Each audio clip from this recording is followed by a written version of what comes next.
think it was like we discussed a lot about just kind of having to lean into. The gig was you got to be crazy emperors, so lean in. Like you let your hair grow wild, and you had your beard grow, you. Definitely, that seemed like that's who he was on the page. Mm-hmm. He's so like me. 반갑습니다. 이승국입니다. 영화 글래디에이터 2의 개봉을 맞이해서 작품의 주역들 배우 조셉 킴과 프레드 해킨저 그리고 배우 코니 닐슨과 페드로 파스칼을 만나볼 수 있는 기회가 있었습니다. 그날 나누었던 대화 바로 시작합니다. Hi, I'm Seunguk from South Korea. Hello. Joseph Quinn, Fred Hackinger. It's great to meet you. Lovely to meet you. Lovely to meet you. Lovely to meet you. First of all, it was a great movie. It was really, really good. So congratulations on great movie and great performance from both of you. Thank you very much. Thank you. Talking about this experience, actually, as an actor, both of you are making a great career. You are Eric from A Quiet Place at Day One and Eddie Munson from Stranger Things. And you shared a screen with such great names like Tom Hanks, Christian Bale, Amy Adams and such.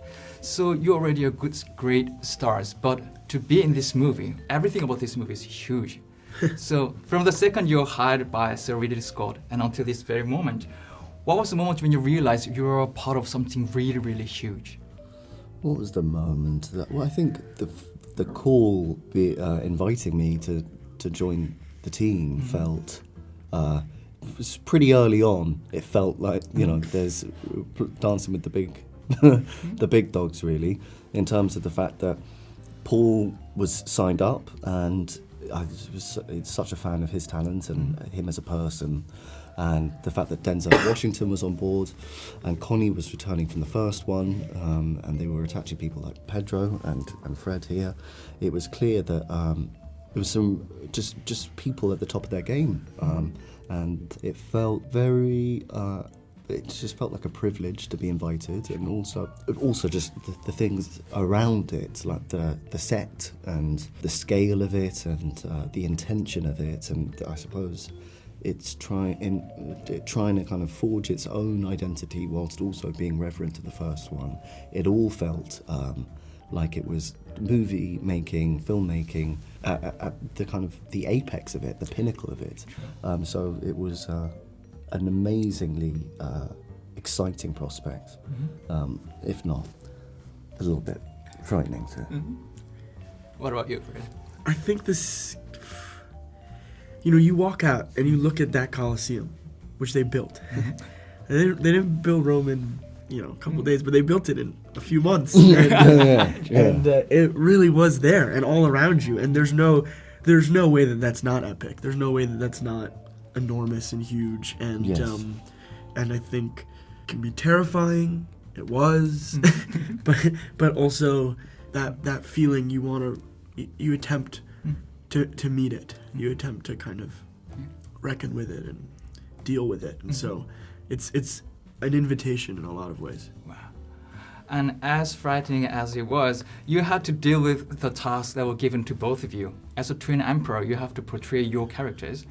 As an audience, the challenge I thought you guys might have was the persuading time. If you look at Gladiator 1 back in 2000, we see how young Commodus, as a prince, became a crazy emperor. But your characters, from the beginning they appear on the screen, they have to be brutal, crazy twin emperors. So you didn't have enough time to persuade the audience. You just have to make them believe who you are. So individually, how did you approach your characters and what was your focus on bringing them to the audience? Oh, that's a nice observation. I suppose it was clear that in just the reading of the script that these guys were vibrating on a pretty loathsome frequency straight from the off, so you can't really fight that. I think it was like we discussed a lot about just kind of having to lean into the gig was you got to be crazy emperors, so lean in. I don't think that there was I don't think these characters can hold a kind of slow burn introduction like you mentioned, like with Joaquin Phoenix's. It was just they are loudly and irrefutably themselves and the worst aspect of themselves of a human being. So that was we just had to kind of go for it, really, didn't we? Yeah. Connie Nielsen said yesterday this very beautiful idea, because being such a major part of the first one, she is the continuation of this legacy. Her story and her character is what brings you through. And she was saying that the experience of walking on the set this time and seeing how the production design team illustrated and built Rome with Ridley was specifically worse off than last time. So even just in the dirt and the mess and the amount of Roman people who are clearly suffering on the streets, who don't have enough money, who are struggling under this falling empire, you could tell things are immediately worse off. It's been over 20 years, and from the get-go, you thought it was rough last time around.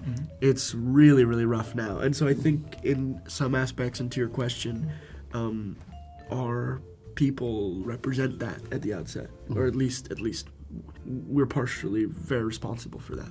Yeah, and what happens to your characters, you have to see it on the theaters. It's releasing in Korea soon, so go check out the movie. And thank you for your answers, and I hope you have a great time today too. Thank you very for much. the questions. Yeah. Nice to meet you. Have a great one. Thank you, have a great Again, my name is Seunguk Lee from South Korea, and it's a great pleasure to meet both of you, Connie Nielsen, Pedro Pascal. Hi. Hi. Nice to meet you. Thank you very much. And first of all, congratulations on such a great movie and such a great performance. Thank you. Yeah. Thank you. Because we have so little time, I just want to jump into the questions. Yes. Pedro, Mandalorian, The Last of Us, The Game of Thrones, and many movies. We've seen you in many action sequences. But this movie, action sequence, is something different. It's brutal, it's heavy. And even your character, I think I've never seen you play this type of general who leads whole army of Roman Empire. So correct me if I'm wrong, it sounds like you also changed the voice a little bit to match the character. So meeting this character on the script, how did you feel about this character, and where did you put your focus on to build this character for the screen?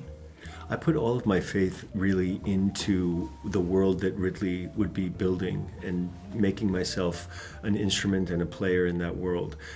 As far as the story was concerned, I also anchored myself to her and his connection to Lucilla. And Connie has been so eloquent in basically describing a starting point for the movie where all these battles are being fought ultimately in vain, and to be such a kind of violent agent of these battles ultimately to protect one person. And that kind of like described the essence of my character. She did, and so it was really about being as close to these understandings as the faith I had in what it would be physically under the helm of Ridley Scott, who's earned my faith completely by his other movies, and also being so connected to one of the original cast members of the first movie that I knew so well. And I was very dependent on those two things. But you also had like this physical rawness, like you had like this, like you let your hair grow wild, and you had your beard grow, like you put on like this incredibly masculine, general guy. Yeah. It definitely, that seemed like that's who he was on the page. And it's just like, he's so like me. And you're such a great instrument, because your complex emotion from the beginning was one of the great invitations as an audience to dive into this ancient Rome's journey. And your character, you're actually one of only 2 people returning for this character, this movie. And preparing this interview, I rewatched Gladiator recently. And now I realize that 2000 Gladiator movie, it was not just only about Maximus, the gladiator. It was also the heartbreaking journey of Princess Lucilla, because of her loyalty for her empire, because of her love for his own child, she has to turn her back on the love of her life. And I just couldn't imagine what kind of pain she had to live with after what happened in the first movie. The sacrifice. So, revisiting this character, Lucilla, in this present moment, what kind of new aspect did you learn about her, and what kind of focus did you put into this character? I think I focused a lot on this idea of grace. In Japan, they have this idea of the structure of the iki, and this idea that there is grace to be found in balance. And for me, it was finding the balance between love and joy, that she was given this gift of the love of this amazing man, this General Acacius.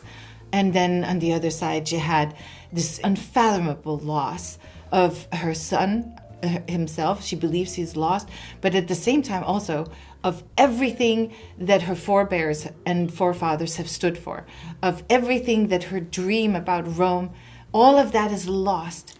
And to feel that anxiety day by day in seeing the world around you dissolve, all of the rules and all of the structures that are supposed to create grace in our society have been removed, and there is like this evil afoot, and there is nothing stopping it.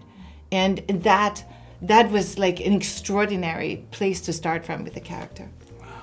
That's a really good explanation of the character, and I have to say that it's already time to wrap things up. So it was again great to meet you guys, and I hope this movie will be a great hit, and I'll meet you in the other movies. Thank you. Thank you very much. Thank you. Bye-bye. 네, 그렇게 그날의 대화가 마무리되었습니다. 글래디에이터 2는 11월 13일 국내 개봉하니까요. 궁금하신 분들은 극장에서 확인하시길 추천드립니다. 영상 마음에 드셨다면 구독해주시는 거 잊지 마세요. 그러면 전 다음 영상에서 인사드리겠습니다. 감사합니다. 바이바이.